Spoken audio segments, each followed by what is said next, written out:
Imagine a league built by the people, for the people. A league dedicated to the economic development of your city. So the question becomes, how good are the 32 teams that play in the minor football league? Well, there's only one way to find out. You have to experience the MFL.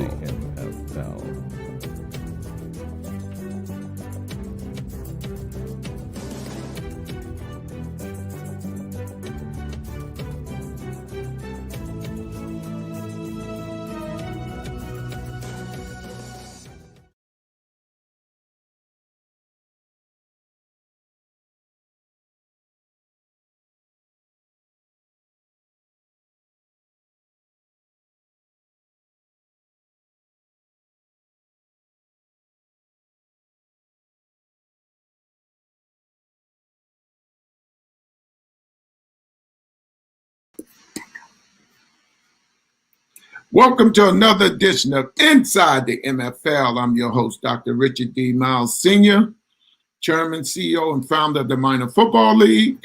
Today is Wednesday. Okay, please, just a note, please get out there and vote. It's very important that everybody get out there and vote. We can't take this lightly. We definitely can't take this lightly. You understand what we're dealing with, what's in the White House. And please get out there and vote. Also, please wear your face masks and stuff. This COVID-19 is for real. And I lost a lot of friends to this. And we want people to understand that it is serious. You know, I want to welcome our guests today. I guess we missed her a few times. I'm going to say you got there, Abby, but it's don't announce their whole name. Gabby. Abigail, am I saying it right? Hi, yes, it's Abigail. You tried to take the show over the last time y'all was on it. You know, everybody was so absolutely so inspired about you guys and stuff. So I'm just want to say I appreciate y'all, and you're doing a lot of good work. As you see, I'm getting a little better looking now.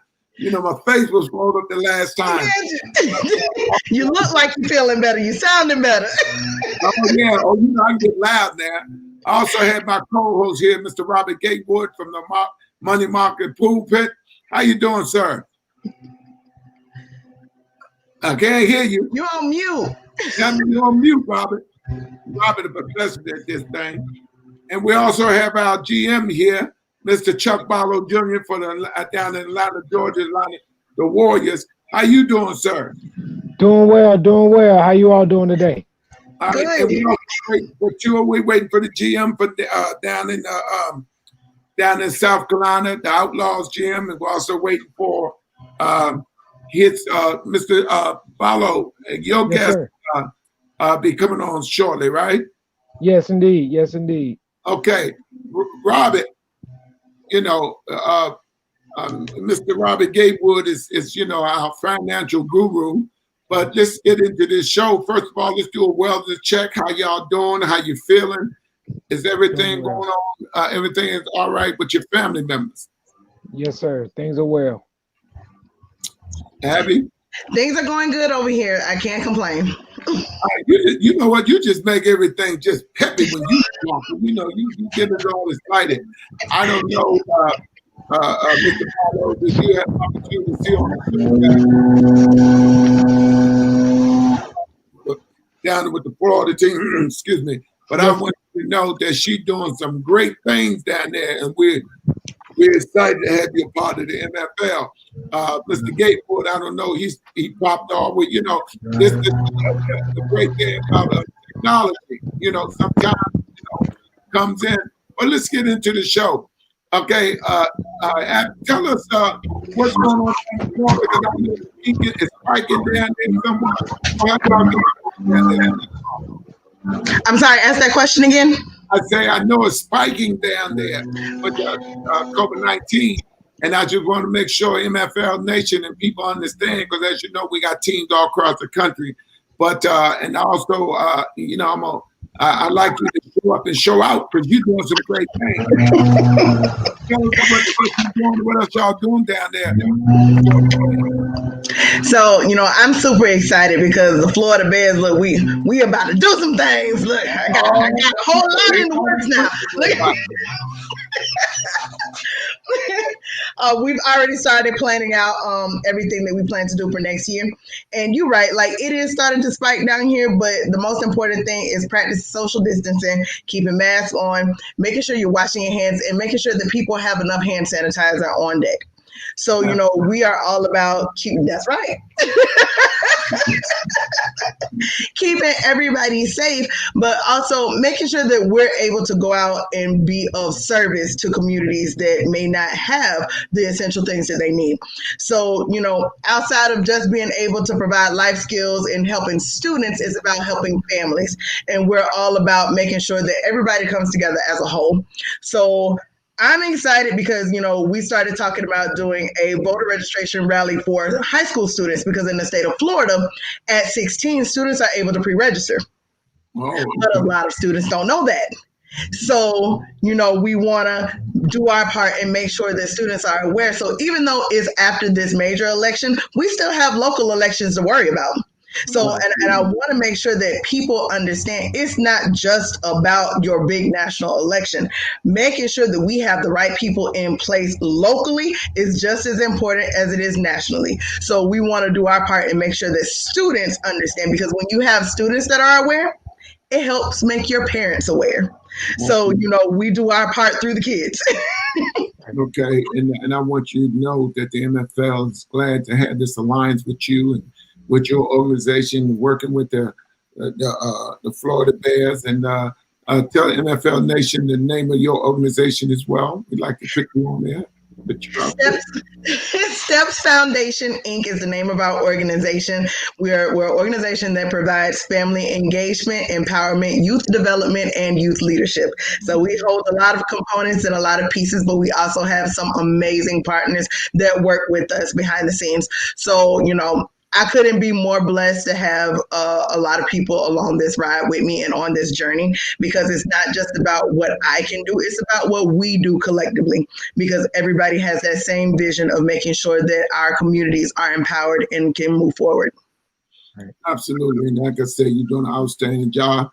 Mr. Chuck Barlow, our GM down in Atlanta with the Georgia Warriors. How you doing, sir? This young man doing a lot of incredible things down there. I got to hold him back a little bit because, reminded me when I was young.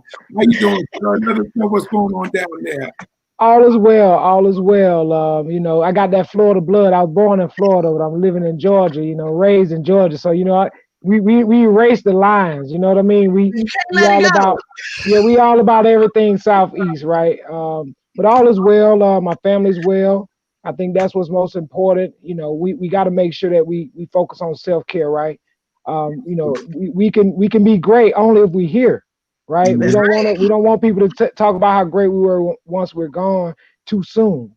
And so, keeping everything, kosher, and trying to make sure that I follow up with everyone. It's difficult, during this time when everybody's still working and everybody's doing a Zoom or a webinar or some type of web something. It's just difficult trying to bring everybody together at the same time. But what we've been able to do is find a time. We had our first meeting, team meeting last week, and we just decided to have it 3 separate times. You know what I mean? Lunchtime, 4 o'clock and 8 o'clock, making it convenient. But that's where we are right now. You know what I mean? We have to be flexible. If you want people to give you their best effort, guess what we need to do? Make sure that we make it comfortable. I was just talking to one of my former coaches who's thinking about coming on board with us.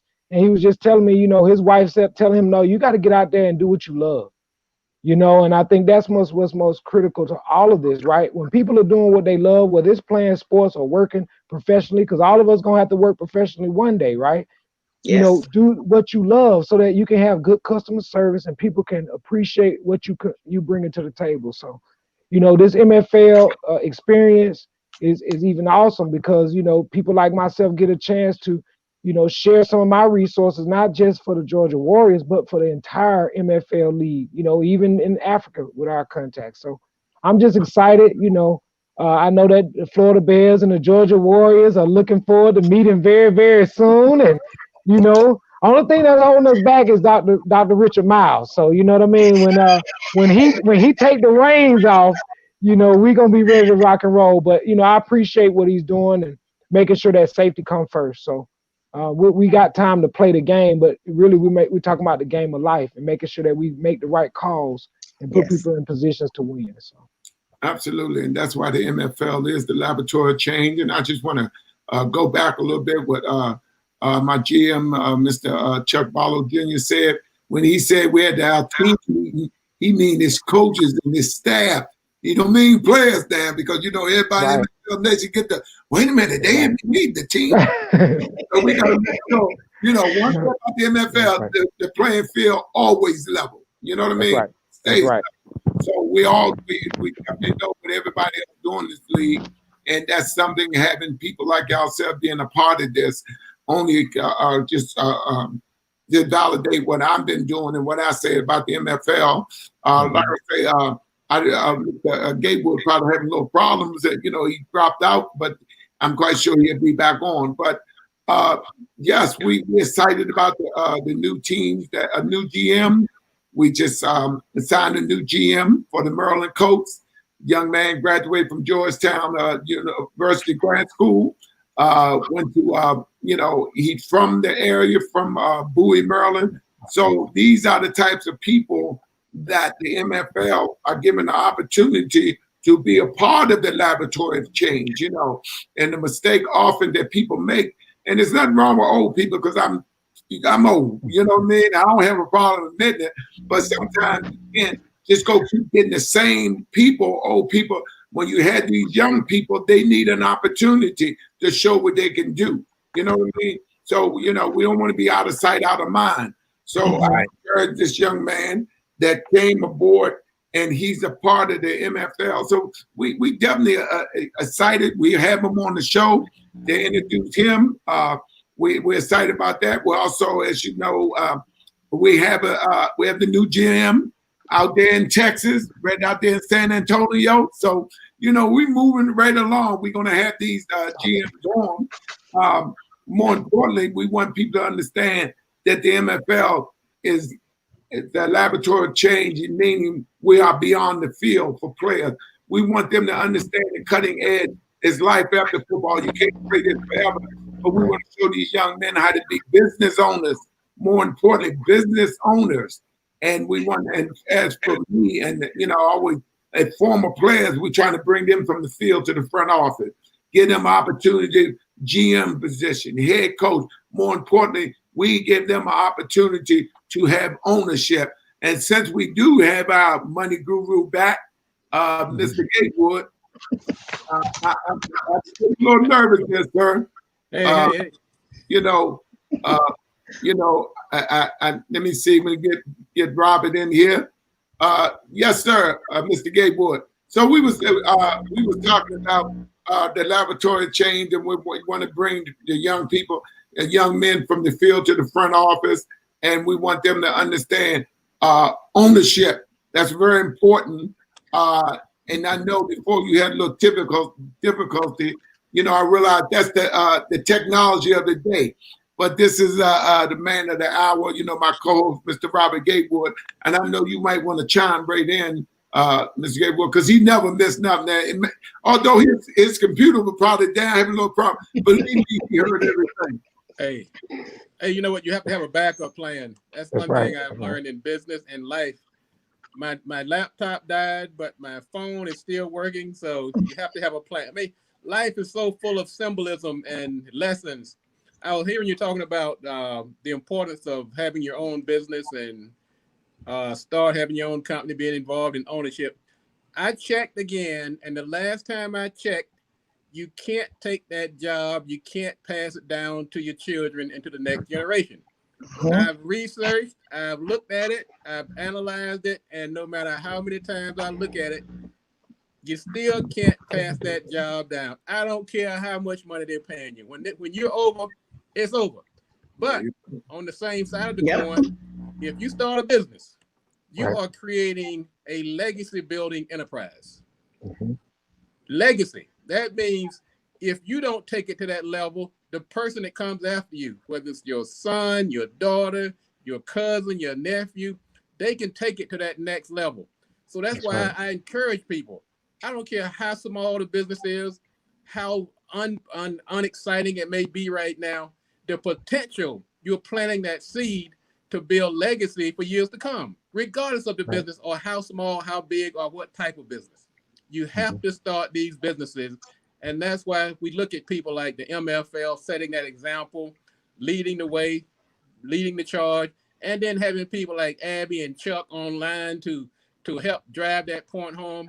Man, let me tell you, it's a great year. We've had some challenges in 2020, but let me tell you, we got 2 months now to get it right. We have 2 months. 2 months left, starting at the end of this on Saturday is the end of the first 10 months of the year. We have 2 months to get it right, and I think we're going to do it. Absolutely. And I tell people all the time that, if this was easy, everybody be doing it. Think about that, man. And you look at very successful business, don't think they started like that, huh, Mr. Gatewood? Exactly. Didn't start like that. And I could tell you about what I'm doing, and believe me, it's not easy. But then again, like I say, I'm like a puzzle. I collect the pieces as I go. That's why y'all here.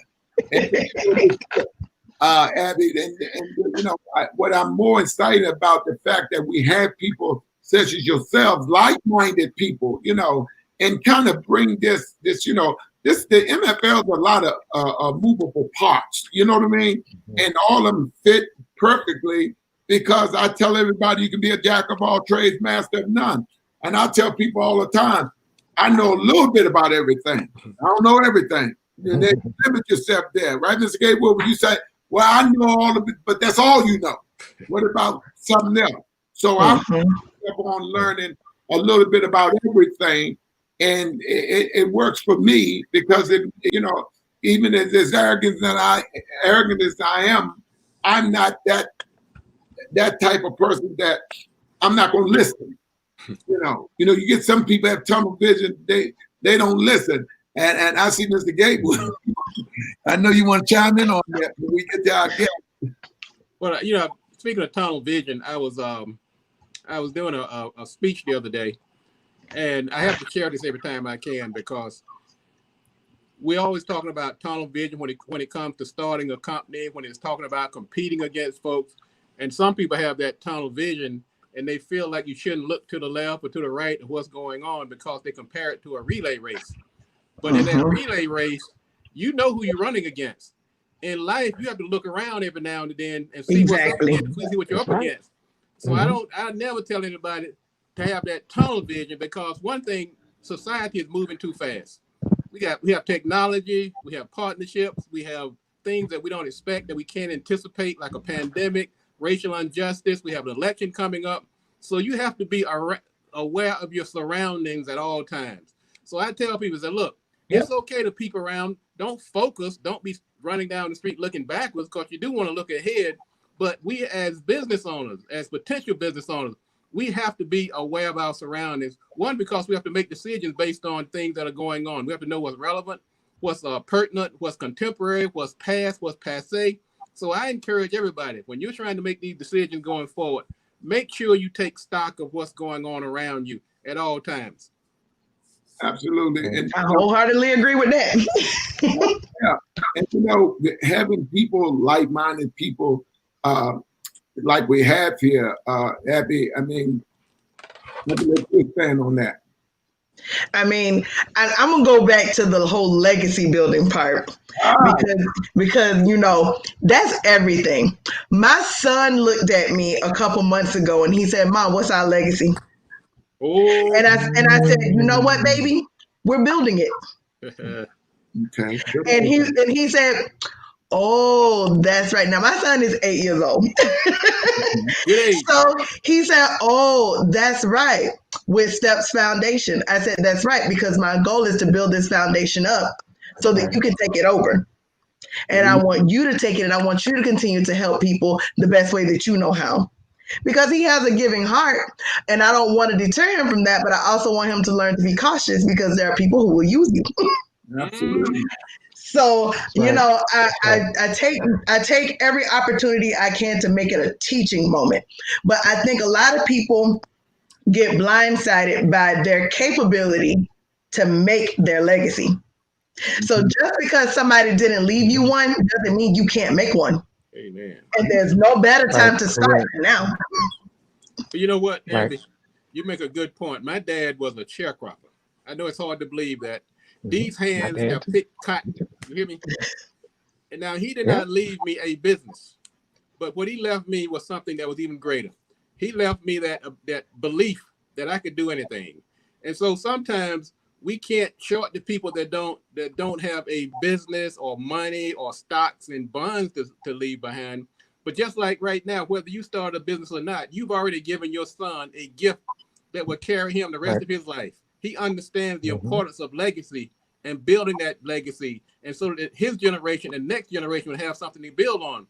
So legacy can take on a tangible form, but it's also a mental attitude. Exactly. If you don't have the resources, you can start planting that seed at an early age, whether you have money or not. Absolutely. So that's all to you. Yeah, I was just gonna echo too. I was just gonna echo what you said, Mr. Gatewood. Believe it or not, my father was a sharecropper. What? His last time picking cotton was 1969 or something like that. I was born 10 years later. So, you know, now he did start a business and he did leave. So, I mean, I'm just saying to you that as generations continue to grow and become more knowledgeable, like one thing my grandfather did teach my dad was he was an entrepreneur. And he told him that, he said, protect your rep. He said, you ain't got nothing but your rep. He said, protect your rep. Yes. You know, and being a junior, as you see on my name, I had to protect my rep because anything I did would come back to my parents. And that's right. You know, I just so happened to follow my parents going to college, you know, the Morris Brown College as well. So, you know, I had to stick to that standard a longer time than just being in the household. So I think it's all about legacy. Everything is about legacy. When you look at some of these wealthy families like the Rockefellers and all these individuals, they put their legacy down and they make sure that they don't allow any family member to disrupt it or destroy it, right? They put things in place. And so I think as we have been able to, you know, pause for 2020 and reflect and take time to spend with your family or been made to spend time with your family, it's time for us to really think about the things that are really important to us. You know, just getting up, going to jobs every day and just trying to make money is not making people happy. Right. And so we have to make sure that we build a legacy. And what I love about the MFL is that it's all about promoting businesses of color and giving people opportunities and talking about ownership and giving these businesses opportunities to, you know, be sponsors, you know, not just for one city, but the entire league, you know, and that's unique. The MFL cares about community and economic development, which, you know, some people talk about these things, but, you know, I've been around in Atlanta for over 40 years and I have yet to see a lot of these entities do the community development that has been needed for the last 50 years. Well, you know, the MFL, of course, we're the laboratory of change, but more importantly, we want everybody to understand this is the last time that people of color will have an opportunity to own a professional franchise, something that we've been deprived of for years because there's always that glass ceiling. We could do the dancing, we could do the running, we could do the jumping, we could do the tackling, we can do all of these things related to sports, but as long as they're not trying to own anything, because now we can, after I get part of you, we can get some more. But when you own it, you can pass it to your kids' kids. And that's what we're trying to get people to understand about the MFL. And we want people to stop thinking, well, I can't afford it. We as people of color, the biggest consumers in America, we have nothing to show for it. So stop saying we can't afford nothing. My hat off to Dr. Freeman. As you know, our alumni, which we know Mr. Barlow Jr. and Mr. Robert Gatewood, alumni, you know, he's the owner of the Rochester Charter and doing a great job up there.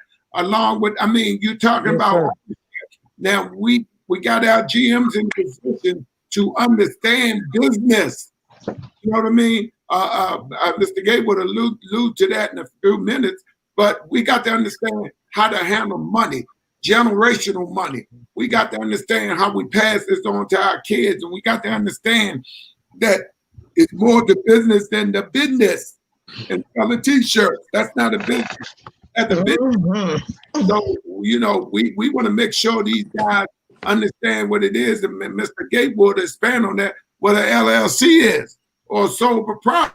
You got to understand, you got the T-shirt, something that don't make you have a business. And, you know, you have to put things in the right perspective in order to say you're a business where people understand. When you hand that business card, they'll say, okay, this is solid. See, yes. We got to talk, you know, I learned from our father, and I used to always wonder why he used to say this when he used to, I take him up to Veterans Hospital with old Walter Reed. Y'all probably remember that. And he told the nurses, he said, first of all, before you say anything, they pay you to tell me what I can't get. I want you to tell me what I can get. That way we don't waste each other's time. That's right. I would feel kind of embarrassed. But when you think about it, it makes sense. Yep. Don't tell me all this. Okay, I can't get that. Then you tell me about that. Tell me what I can get. I'm a veteran. I fought in the war, and I understand. So, and you know, it took me a little while to comprehend that and understand, Robert. And that's I think the problem we have with our people, trying to get them to understand. Well, that's exactly right. You know, I like to go back to the 3 M's. Actually, it's 4 M's, but I always, when somebody's kind of lost along the way, they're trying to decide how to approach this business whole process. First of all, I tell them they have to have a mission. They have to have some type of purpose, some type of reason for being, a raison d'etre. What are you about? Have a personal mission, a life mission.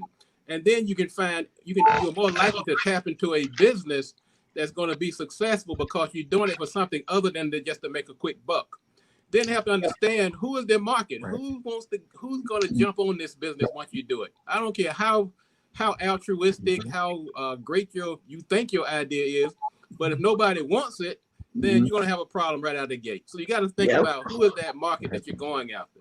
And as much as people hate to admit it, Myles and Abby and Chuck, you got to have some money. You got to have some money. Now, some people go about different ways of getting that money.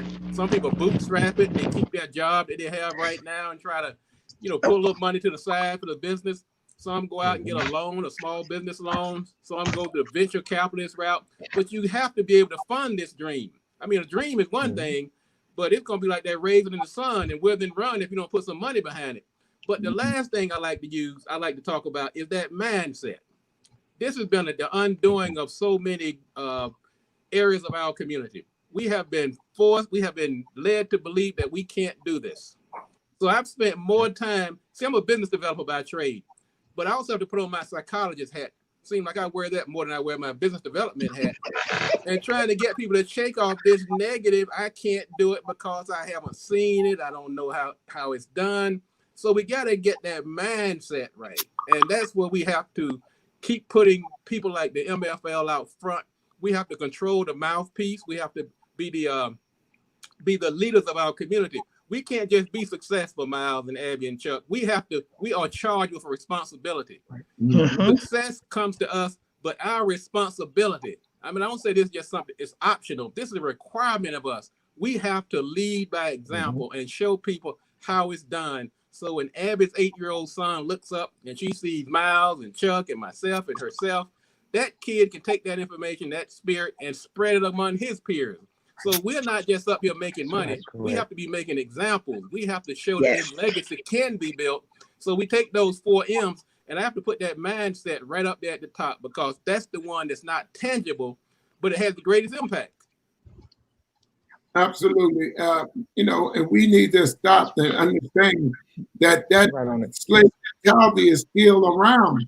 They just took the chains off your wrist and put it on your brain. We got to take the chains and throw them away. Don't let them lock nothing else up. Mr. Barlow? Yes, sir. I mean, you hit it right on the head, right? I always have conversations with people like who complain about them not liking what they do. I always say to them, have you spent the same amount of time on your own stuff that you do on everybody else's? Like, that's what I've done. You know, I have, if I spend 8 hours on your stuff, I'm gonna spend 8 hours on my stuff, right? Just because that's the time where you got to invest in yourself, right? And then you think about it. I want to give a quick example about legacy. Remember the young lady who was on Shark Tank, the little young girl, I think she's about 9 years old when she went on Shark Tank. Well, what people don't know, the little girl got the recipe from her grandmother, right? A recipe that the grandmother been making for the family all these years that nobody else thought about in the family that they should take it to make money off of it.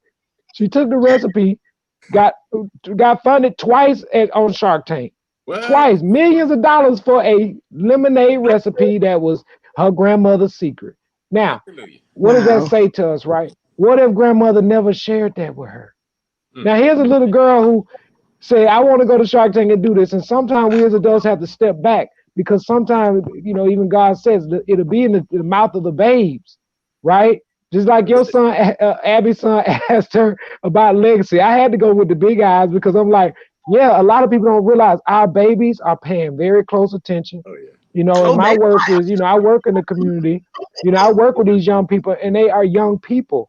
They are young people, which means that they have a contribution to make, right? And I always try to make space for young people. Like, I got a lot of young people who I've helped, even in my short life here, that can speak for themselves. I got young people who supervisors for the city of Atlanta with 10-year tenure. You know, they've been there 10 years and 25, 26 years old, but they want to help their community. And one thing they told me is this. They said, we don't believe in necessarily giving scholarships. I'm like, what you mean by that? People need support. He said, you got to come ready.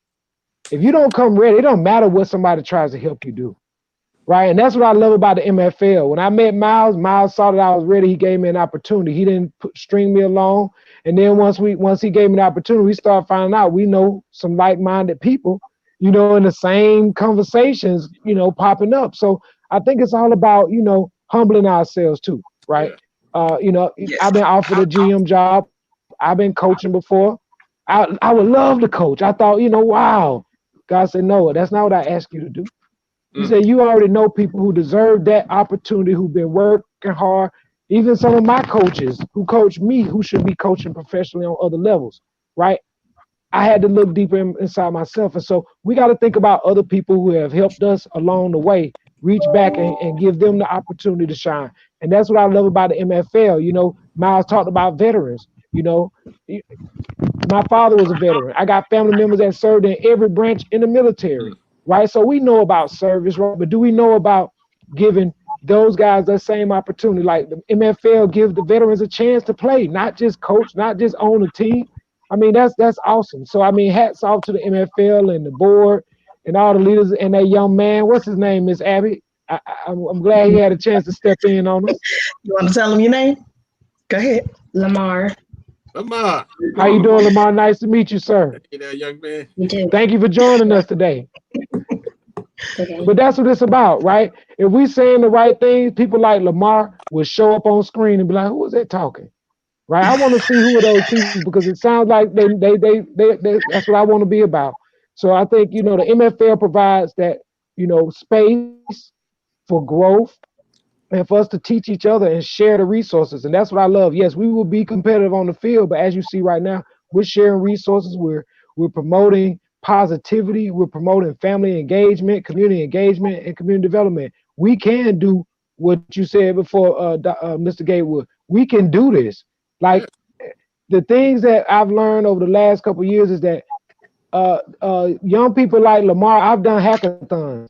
And young people have some brilliant ideas, but we have to go back to the old way, Mr. Gatewood, where in the churches and in our faith-based institutions or even in the community, an older person would take a young person and teach them a skill, right? And say, young man, you gonna come, young lady, you gonna come with me and you gonna learn this today. And that's what I love about the NFL is that it's not just about the veterans, it's not just about the families, it's about the kids. And more importantly, it's about women getting involved. And I know my president, I'm hoping that she could jump on. You know, like I said again, everybody's busy doing a lot of things. The president of my board, Nicole Watson, I mean, awesome young lady. Of course, I'm calling her young because you don't age at a certain time, right? You just start maturing. But she's done some phenomenal things, and I'm hoping that what she's been able to contribute to the world, that we can bring some of that energy and effort back to the MFL. Absolutely, and it's ironic that you said that, because that's what we're about. We're talking about young kids, and that's why we have these programs. No thugs, no drugs, early youth offenders program, conflict resolution. Not that we put emphasis on these types of programs, but I always believe in outreach, education, prevention, and that's how we stop them from getting to that point. So that's why we have these programs in place, because you got to, once you do the outreach, you do the education, you do the prevention. You know what I mean? So these are some of the type of things that we do, Abby, and I think it coincides with what you're doing, because we want you to know our players, our front office, our dance team members, we're going to be in the community. That's our job. And working with you, you should show us the way. Just show us the way, Abby. I'll let you take it from there. You show y'all the way. So what's funny is, like, I love everything about what you guys do. Like I said before, like when I was on the last time, when I was approached by Paul, like it was just something in my heart that was like, wow, like you saw that in me, like you see that in our organization, and you don't know anything about me. And he's on, and he said, yeah, he's like, I went to your website several times and I was looking to see what I could find wrong. And he said, I couldn't find anything wrong. And I knew I needed to talk to you. Mm-hmm. My organization is all about life skills and helping students and families understand how to live their best life. When I think about high school students and where we were when we graduated, the amount of things that we left high school knowing, and then getting in college saying, oh my God, if I knew then what I know now, my life could have been so much different. And right. I looked at a few friends and I'm like, why can't we teach that to the kids that's coming out? Why can't we help them to get to that part of life where they don't have to say, if I knew then what I know now, how different my life could be? And I focus and put a lot of energy into that same concept with my son. I don't want him to have to say that. Now, granted, kids are going to make their own mistakes, and we as parents have to live with that. But there's nothing better than knowing that you did what you could to teach them what you could. Wow. And one of the things that I think upsets me a lot when we talk about students and parents and families, everybody likes to blame the parent for what that child doesn't know. But nobody sits down and takes the time to say, maybe that parent doesn't know. Mm-hmm. How can we expect a parent to teach finances if they were never taught how to properly understand their finances? How can we be upset about a child that mismanages money, an NFL player that mismanages money, if their parents were never taught how to manage money?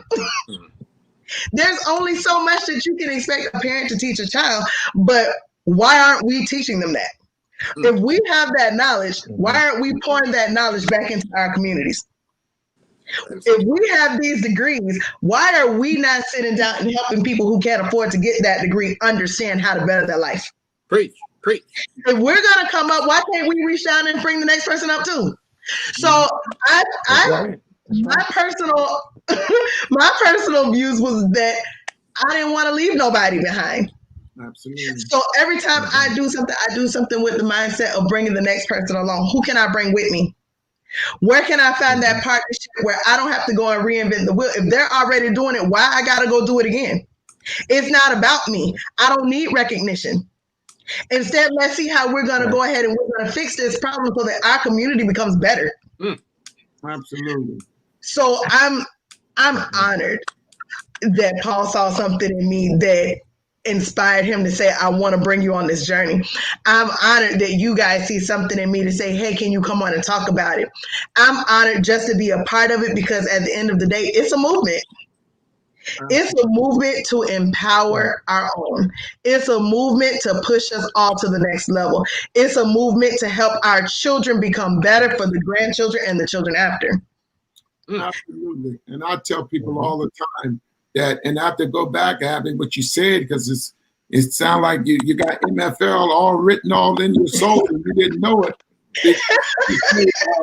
Mr. Knight looked at your stuff over and over, we couldn't find nothing wrong. We get that a lot. Because Robert, everybody got to find something wrong with the NFL.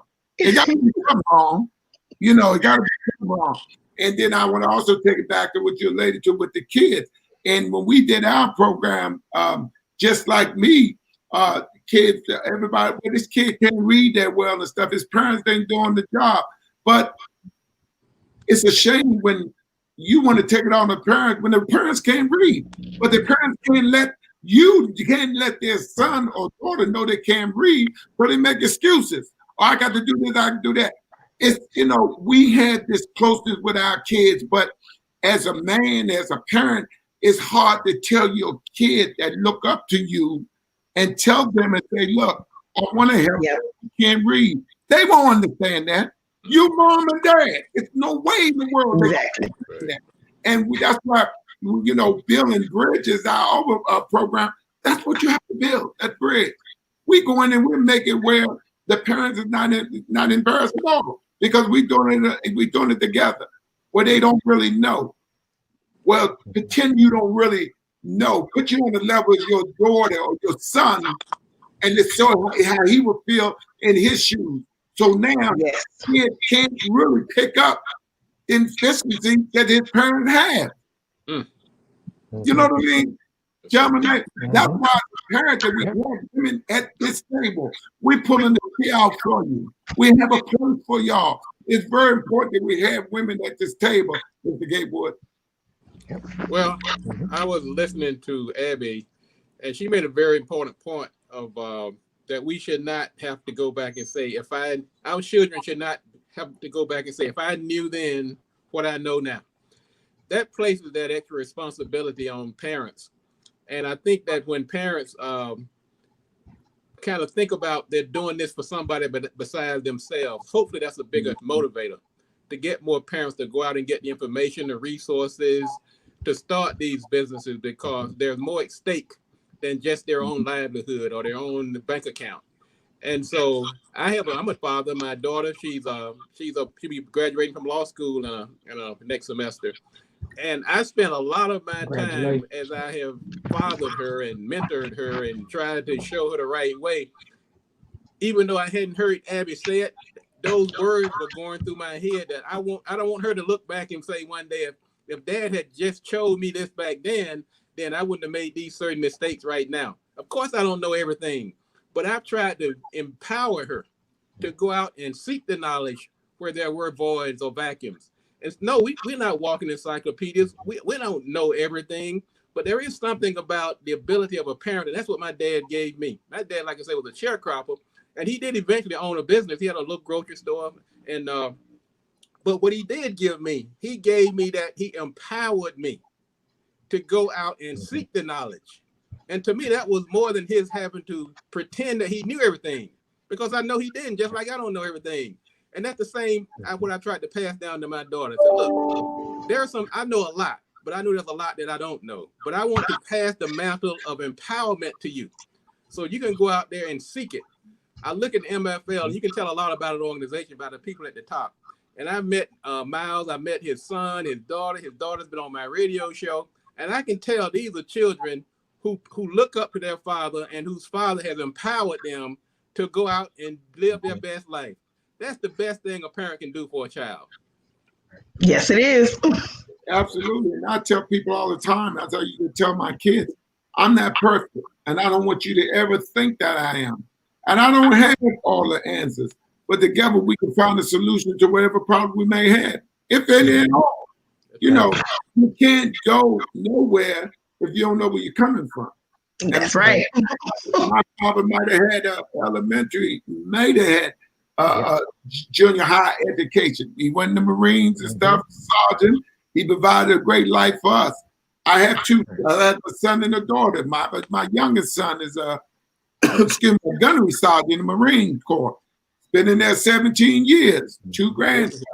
Then I have a daughter, had 2 sons and 2 daughters, and my grandson down in Lakeland, Florida right now at one of the universities. which is where my father come from. I've never been there, and I'm not ashamed to tell everybody I've got to make my way down there. But I got 17 and I want to make sure that they have it a lot better than I have. That's right. That's as Mr. Gatewood was saying. Y'all say we owe that to them. That's right. No excuse anymore. What we didn't have the advantage that they had. We didn't have. No, that's an excuse. Exactly. That's an excuse. We have to make our own way. And then back there, we talk about Black Wall Street. Okay, it's gone. We can't talk about used to. That's not going to do anything. Right now, we have something here now that can create wealth and generation wealth. Not only that, with so many components here, marketing, PR, sports management. I mean, entrepreneurship, any kind of business you think of. When I was going to school, I have to just say that, and I think Mr. Gatewood probably can touch that since I'm the old man on here. I think behind me, we had vocational classes. A lot of people remember that because those were the skills that paid the bills. You could take wood shops, plumbing, bricklaying and stuff. You could pay the bills. You didn't have to go to college for that because those were the skills that paid the bills. But society say, wait a minute, we're gonna do y'all a favor. All the kids got to go to college. That knocked a lot of people off because a lot of people are not college. Right. Saying you can't, but this ain't for everybody. Right. It's not for everybody. The biggest mistake that I say this country ever did was take the vocational classes out of school. Man, you are so right. I remember those classes, the shop classes and the home economic class had the women in it and had the guys over there doing in the woodworks. And of course, we so-called smart kids who were supposed to be going to college. We walking past them, kind of laughing at them and pointing at them. Man, those guys are making money now, hand over fist. They laughing at us now. Making money now. Then they got to go off to school for 4 more years to get a degree that 20 million other kids got. Yep. And have to compete for a job when everybody has that same degree. So now what sets you apart from that person? Those skills. Because all of you are looking for the same job now. And y'all know Abby got excited there. Abby couldn't wait to tell. She said, ooh. When we talk about teaching students vocational skills, we have a workshop coming up. 2 weeks, next Saturday is a workshop that we have coming up for students. My main job is I work for a roofing company, Nations Roof. The president of my division is actually coming to speak at that workshop. He never went to college. Yes. But we talk about why every time you think about students being pushed into college, they're thinking that that's their only option when it's not. Not everybody is cut out to go to college. And a lot of schools don't even bother to tell students that that doesn't have to be their next step. It's money. It's being pushed out, and students are being forced into loan debt that they'll never be able to afford to pay back for a degree that they're not going to get because they're not going to finish because they're going to get frustrated or they're going to fail. Stop fail. Abby, you hitting it on the nose because I tell people all the time, when I was school, I was no A student. I held my own and stuff. When I did get B's, I was happy. I wasn't thinking about no A.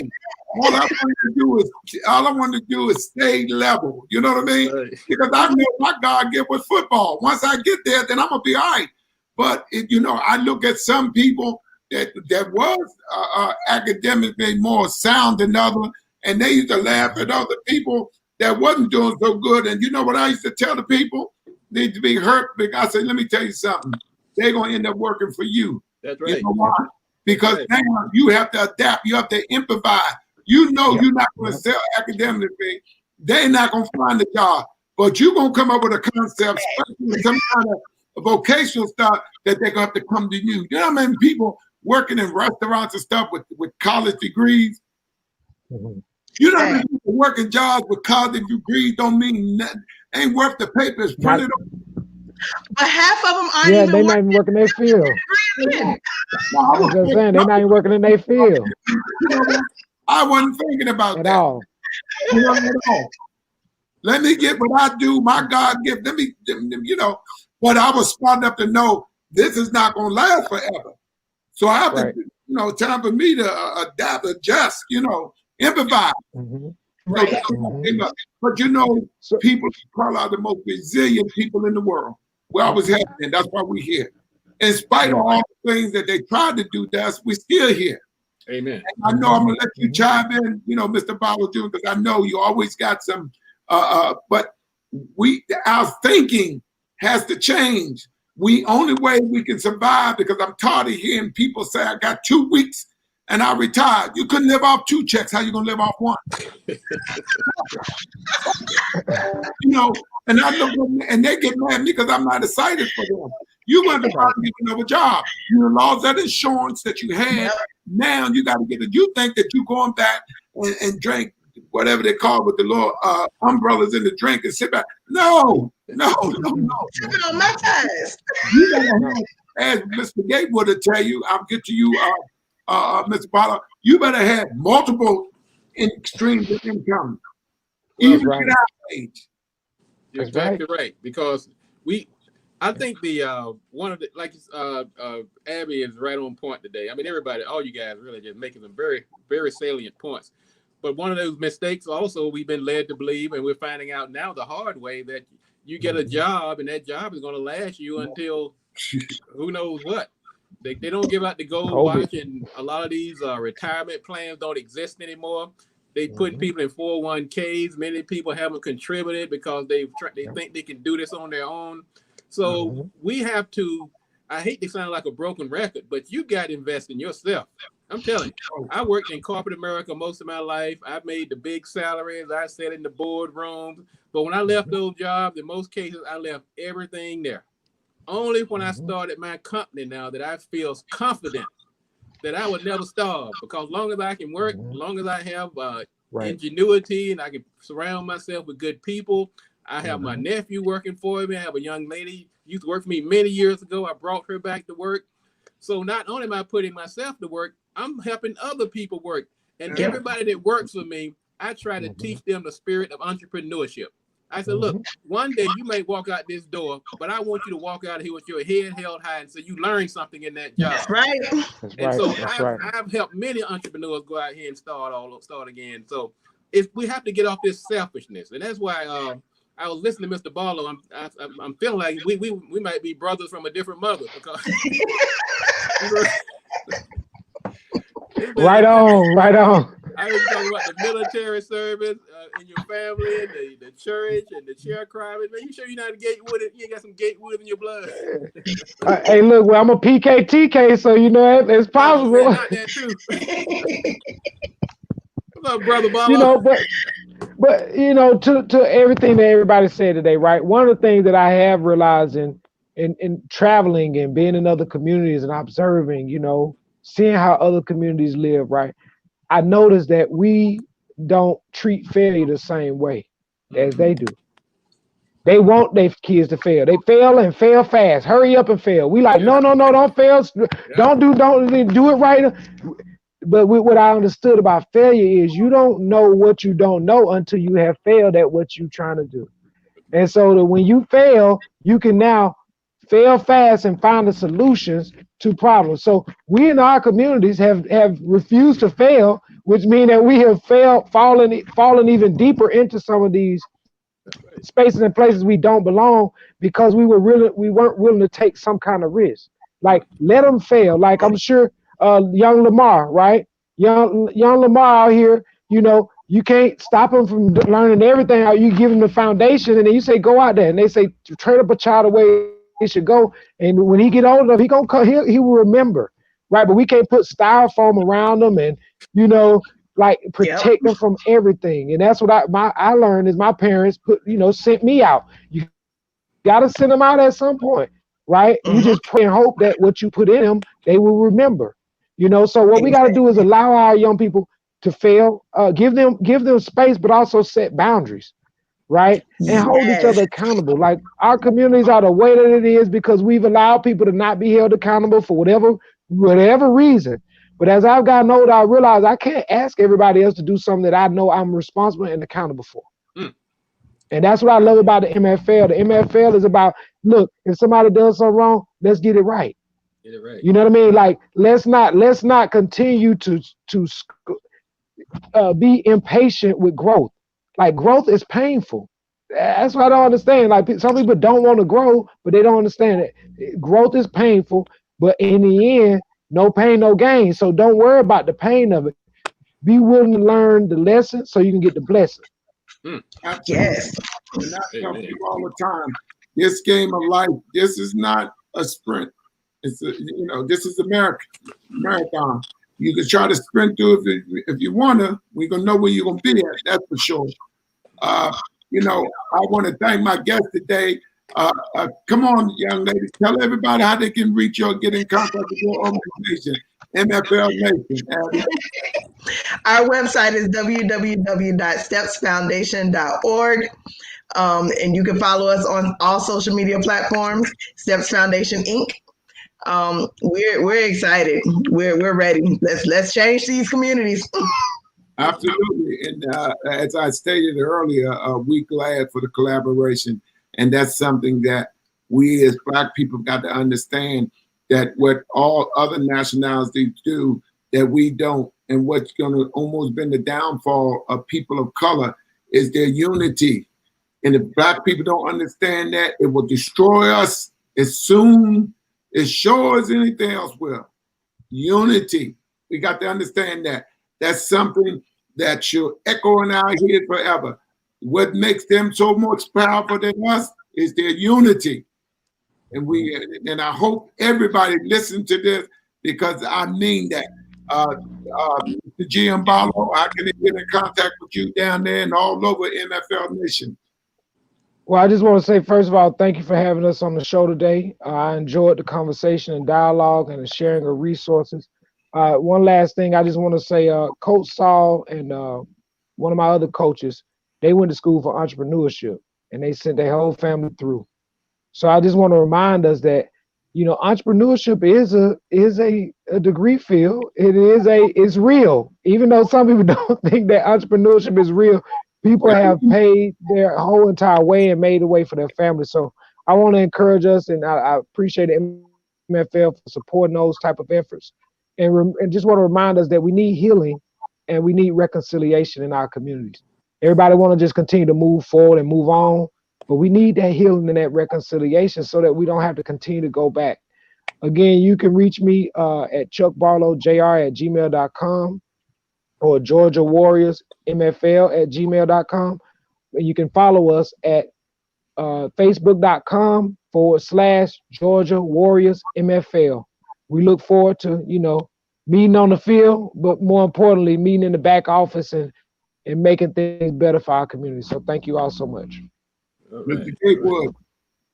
Well, thanks again, Dr. Myles and Abby. Good meeting you today, and Chuck again, meeting you again. And I just really love commiserating and being around people of like mind and just building that synergy it takes to make our community more successful. You can find me every Friday on the Marketing Pulpit TV show. Just go to marketingpulpit.com and you'll see some of the past shows and some of the great guests we've had. We're a business development show. We provide inspiration, information, and dedication, and the resources you need to succeed in business. I've been a business developer really most of my life, and I've been self-employed for the last 25 years. And I'm just more than happy to show others the way through my many platforms. And I'm also happy to have Mr. Myles invites me on to be on the MFL every Wednesday at 5 o'clock, so I can share more information and reach more people. And just to make sure that whether you're in the MFL or the player, whether you're a GM, and we calling on your resources to help the younger people. We bring in resources like Abby and the Steps Foundation. It's just building this community and this platform to go out and be successful. And I'm just glad to be a part of it. And like I said, if you want to find out more about me, just go to marketingpulpit.com. You'll see me and find out more information and some of the great people I like to surround myself with. Thank you. And as I say, this has been another edition of Inside the MFL. I'm your host, Dr. Richard D. Myles Sr. You can also reach us on our website, mflishere.com, We're on all the social media platforms, Twitter, Facebook, YouTube, Instagram. These are platforms that you can get in contact with us. Remember, the MFL is the laboratory of change. We'll see you Friday. Thank you. All right.